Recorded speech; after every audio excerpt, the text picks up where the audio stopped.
Boker Tov. De même qu'il y a l'interdiction de passer devant quelqu'un qui fait sa Hamida.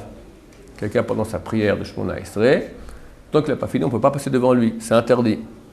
Quelqu'un qui prie devant lui, par exemple, ne peut pas faire les trois pas derrière, il doit attendre que la personne finisse sa Hamida. Combien devant lui? Divergence d'opinion. D'après le Zohar, infini.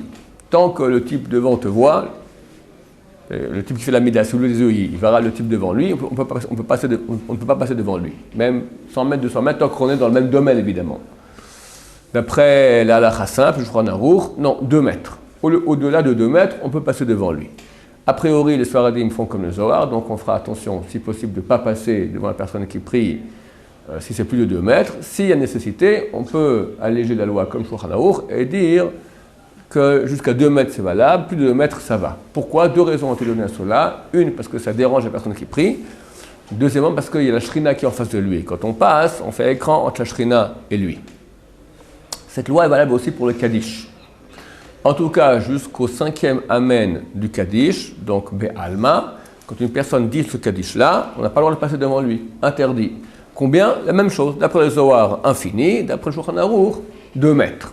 Dès le 5e Amen, celui de Be'alma, s'il y a nécessité, et seulement s'il y a nécessité, on pourra passer devant lui. Si possible, on ne passera pas, mais si on ne peut pas faire autrement, on pourra passer devant lui. Oui. Si je fais le Kaddish, on est assis devant lui, tu vas pouvoir te lever? Tu peux te lever si tu es assis devant lui. Il ne faut pas passer devant lui, ou pas reculer devant lui. Tu es assis, tu te lèves, c'est rien, tu restes à la même place, il n'y a aucun problème. Pour celui qui récite le Kaddish, qu'on ne peut pas passer devant lui. Oui. D'accord. Et derrière? Pas de problème. Pour la Hamida, d'après le Zohar, les 2 mètres derrière aussi, il ne faut pas passer. Tous les 2 mètres autour. D'après la halakha? Après halakha, alors, il y a un avis qui dit seulement devant, et un autre avis qui dit dans les 180 degrés devant. Alors on va dire, Yosef il a escamoté l'avis qui dit 180 degrés devant, il dit que jusque devant. D'accord?